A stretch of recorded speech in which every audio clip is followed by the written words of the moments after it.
What's going on, everybody? It's What's Hot with Shimei Cook. Today we got you covered with a jam-packed show. We got Taylor Atkinson in the building, Zion Brown in the building for the hot news panel, and we honor our FSU women's basketball team who took home the W at the CIAA tournament down in Baltimore, Maryland. Let's get started. It's time for What's Hot. Let's go.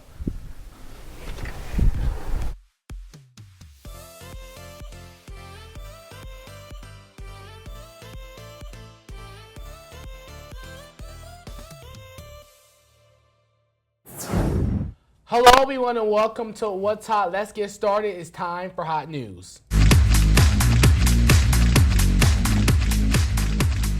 Joining me today is Taylor Atkinson, student leader here at Fayetteville State University, and Zion Brown, also student leader here at Fayetteville State University. Hello, everyone. Welcome to the show. Hello, Zion. Hello, Taylor. Oh, this is Mr. and Miss McLeod Hall. So. Happy Women's History Month. I want to say that. Thank you. And thank you, Zion, for coming on. We're going to celebrate the women's excellence today. I'm really appreciative for you having me on your show. No doubt about that. Well, let's get started. The divide in Washington, D.C. was on full display at last week's joint address to Congress. Republicans cheered on President Donald Trump's speech, while Democrats found different ways to voice their opinion. Take a listen. We won the popular vote by big numbers and won counties in our country.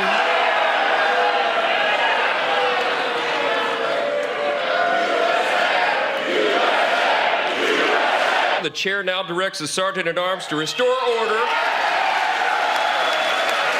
Remove this gentleman from the chamber.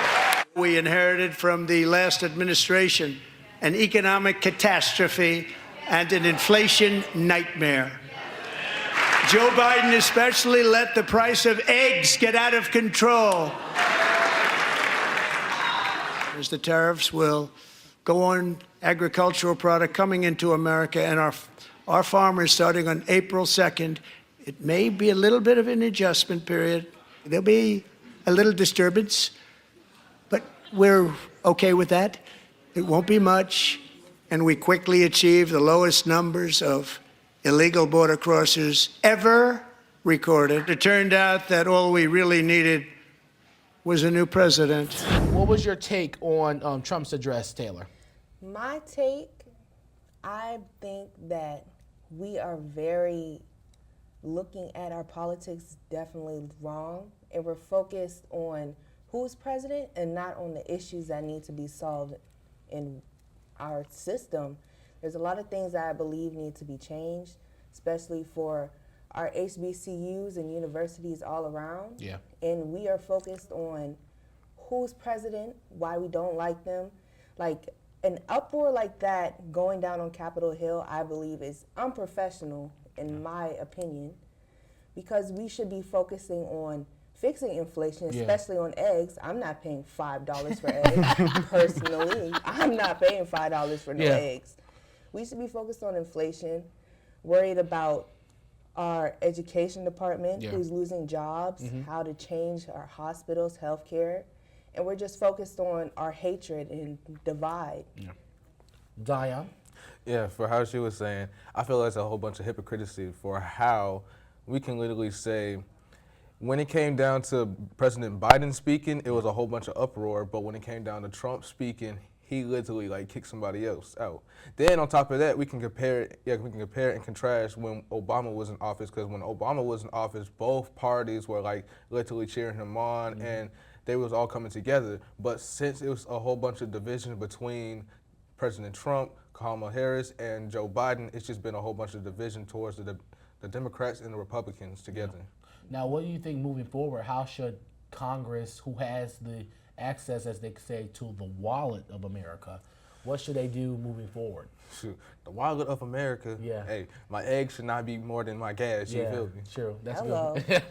Because I'm worried about my eggs. I'm not paying $5 for eggs. I barely like doing that for milk. So. I don't want to pay that price. Well, that goes down to bird flu, which Trump got rid of funding of those people who was researching on bird flu. That's why the eggs are much higher now, since they have to produce more eggs with chickens who were producing more eggs without the bird flu. So, yeah. And that's the problem right there. Yeah. We're focused on hatred and divide rather than fixing these issues and defunding and not celebrating and trying to put power where it needs to be done. Because just for that, and not a lot of people are speaking on it, it's wrong, especially since we're supposed to be America, the place for change, growth, and all these different things. How are we going to grow when we're still going backwards? Yeah, I definitely like my eggs scrambled, not boiled. Extra Hello. cheese. Hello. Hello. All right. In other news, in other news, an Alaska airline flight attendant who lost her job over a viral twerking video is now speaking out. Her name is Nelty Dalla, and she had only been working at the airline for 6 months and was twerking to celebrate the end of her probationary period. But corporate was not feeling it. They told her she violated their social media policy and that it was enough to let her go. She spoke with Inside Edition to set the record straight. Take a listen. I didn't think that, being so happy can turn into something like this. I decided to just take advantage of the moment to wake myself up and kind of get myself hyped up for my day, basically. They just said that I broke their social media policy. Didn't think that my video and my post and the way I was dancing would be deemed as inappropriate. Zion, did she deserve to get fired? Yes. Look, if I was her probation officer, I'd be knocking at her door right now. No, she's not on probation. It was her probationary period at the job at the airline. So she wasn't on probation. She's not a criminal. She's not in illegal charges. She was just on a probationary period since she was a new employee for 6 months. But I just want to fact check that. Yes, because if you're working for my corporate or company, you should not be doing anything that goes against it, especially since you're wearing the uniform, especially at the airlines, and that's a public place. Then on top of that, if it was your business, okay, cool, you do what you do, but since you're on my time, my hours, and you're one of my employees, you're expected to do this, this, and that. But that was not part of the regulation or code towards the airlines. Taylor? I think that she definitely deserved to get fired, especially not only, just like the song said, that's ghetto. That's definitely ghetto. Because you're not going to put one leg up and start twerking on these people's seats and think that, oh, what's wrong with a little twerk? It's just, you have to show yourself in a different light. And you can't, whatever you do behind closed doors, okay, cool, you can do that. I'm not going to judge you. But when you're in the uniform for anything, whether it's military, school, jobs, everything, you have to present yourself in the best light possible. Especially for her to come online and go and speak out on it, you have to take accountability for your actions and what you did. You're not going to put your leg up on probably $500 seat and twerk on it and say, I'm proud of what I did. Two different airlines. That's Spirit Airlines, not Alaska. She worked for Alaska Right. Airlines. All right, thank you. We'll be right back.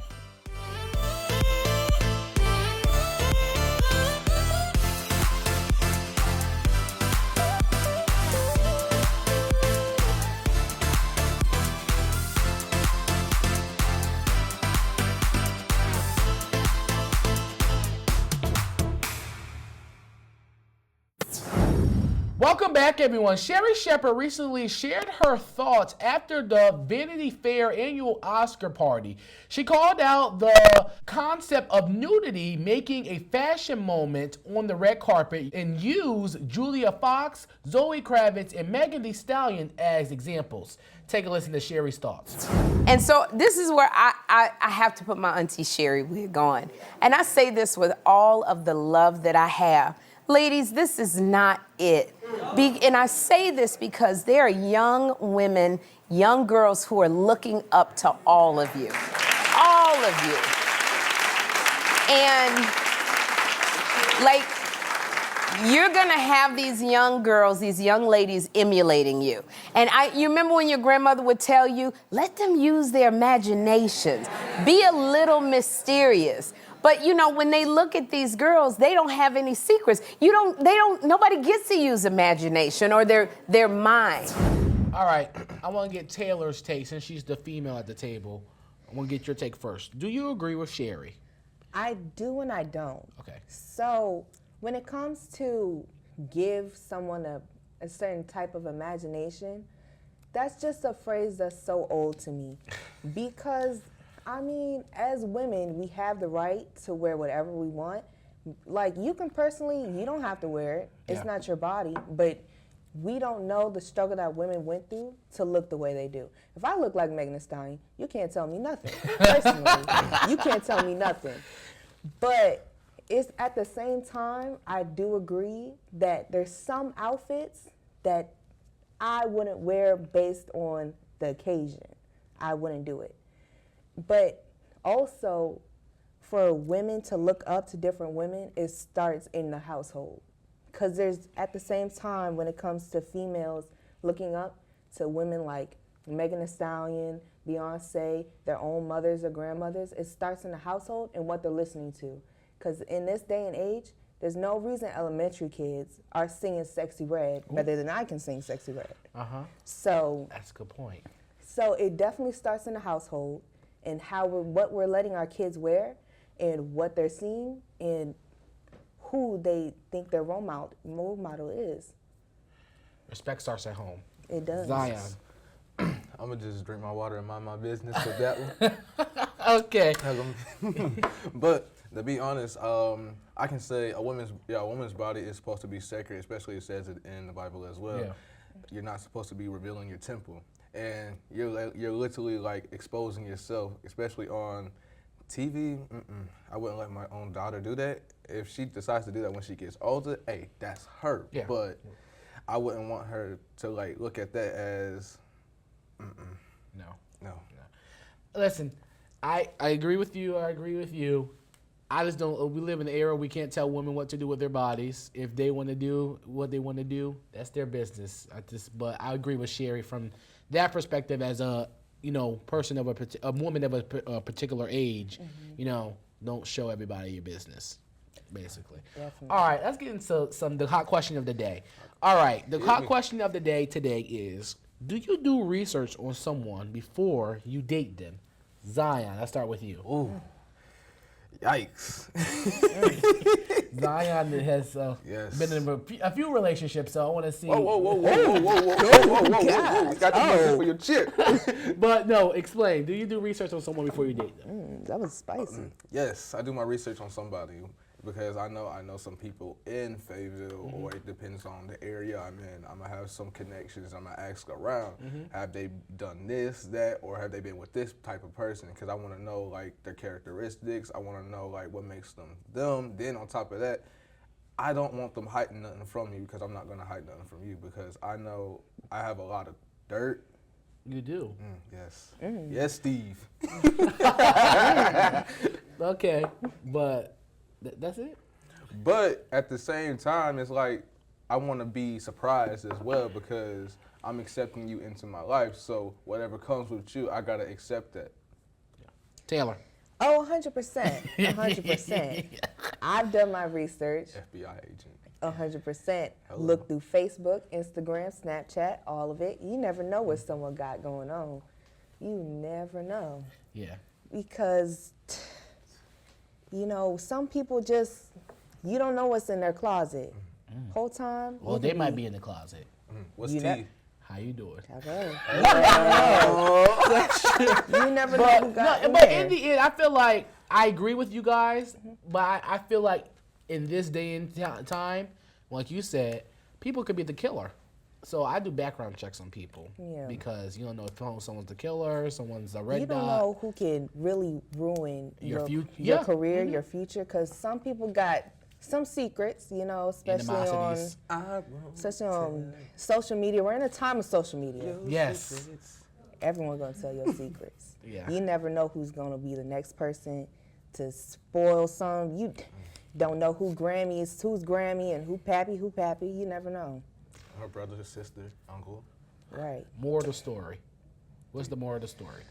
You got to do your checks. You got to check on these people because you never know who's going to ruin it. The way you be fact checks and you better do your research about them. Hey, cause look, I'm gonna start acting like the IRS. Okay. All right. Get those taxes. All right. Before we go, recently the Fayetteville State women's basketball team won their second consecutive CIAA championship in Baltimore, Maryland versus Virginia State, and had a celebration gathering on campus in the Rudolph Jones Student Center cafeteria. Thank you for following our journey. We're not done yet, of course. We're going to play next Friday, so make sure y'all follow us. And you know our mantra or our motto for every game is to dominate. You know what I mean? So that's how we're going up there to do. The women's cross country and indoor track team were also celebrated for their championship wins as well. FSU is really the home of champions, so congratulations to everybody. And it is good for Women's History Month. All these women really winning here. All these women winning everything. That's really good. But my thanks to Taylor and Zion for coming on. Thank you guys so much for coming on. Of course, thank you for having me. No problem. We shall be right back.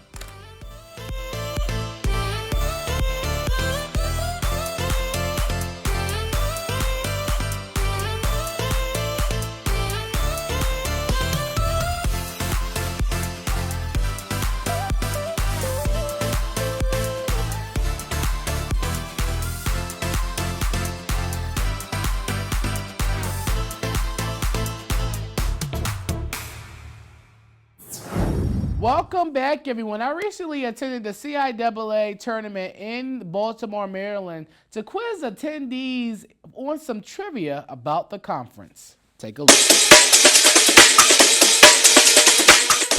What's going on, everybody? It's Shimei Cook here. I'm here at the CIAA Fan Fest Festival, and I'm going to go around asking some alumni and fellow students here in the CIAA some trivia about the conference. Let's go. When was the CIAA founded?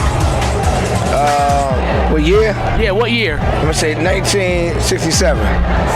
Correct. 1912. 1912? Yes. Say 1967 just because that's what I like, but I know that's not the answer. That was somewhere in the 50s. 1912. What year? 1912? Correct. Yes. Listen, Broncos know. We know our history. We know our history. Yeah. 1990? No. 1865. Correct. 1912. 1912. Correct. Which school has won the most women's basketball CIAA tournaments? Take a wild guess here. We're gonna go with Lincoln. No, it's Shaw. I'm biased, I'm just gonna say Shaw. Correct. You're right. Correct. Fayetteville City. Oh, Shaw. Yes. It's Shaw. It got to be Shaw. They won 4 years in a row. I'm trying to think of the thing up there because they Yeah, got the this thing in remember the Shaw was up there at least 3. Shaw, your final answer? What you think? We can go with Shaw, but I think it's Shaw University. And you're correct, it's Shaw! Yes! Which CIAA school was the first HBCU to win a Division II basketball national championship? I'm going to say Union. Correct! Virginia State. No. I'm gonna go with Virginia Union. Correct. What's your favorite part about the CIAA tournament? I gotta be family. Seeing everybody take time away from like their daily lives, like they got really important, busy lives. They all put that on pause and come and like hang out together. Well, coming back and seeing old friends and meeting and looking at all the games, so it's just a big time fun and just a lot of fun. I'm enjoying meeting new people, networking, meeting new alumni. Alumni is great. The best part about the CIAA conference is that all the black universities, we get to come together as one. This is our time to give and show our unity. The family atmosphere, no matter, win, lose, or draw, we all come together. So that's my favorite part of the conference. There's always love. Oh, I'm enjoying it. I'm loving the energy from all different schools. HBCU, we repping. All right, can I get an attitude check? Bronco! Right? All right, that's it from Baltimore. Bye. Our thanks to everyone who participated in our game. It was such a good time in Baltimore. We shall be right back.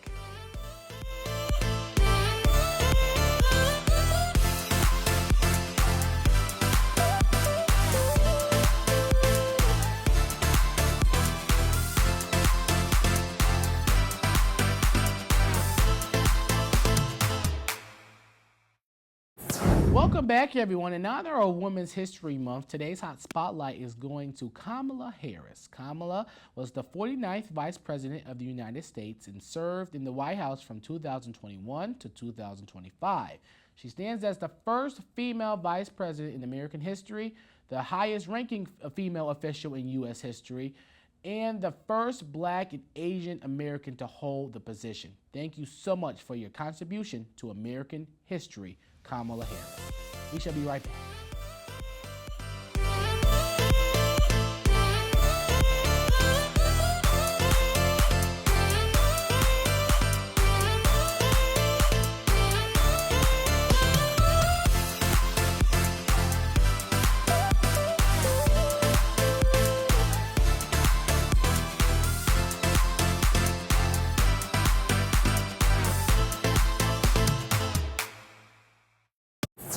Welcome back, everyone. I want to thank my guests, Zion Brown and Taylor Atkinson, for joining me over at the Hot News panel. And I want to thank you for watching. It's time for my quote of the day so we can get out of here. And it's simply this: keep going, because you deserve to see what happens when hard work pays off. I love you for watching, and I'll see you next time on What's Up with Shimei Cook. The action never stops. Bye-bye.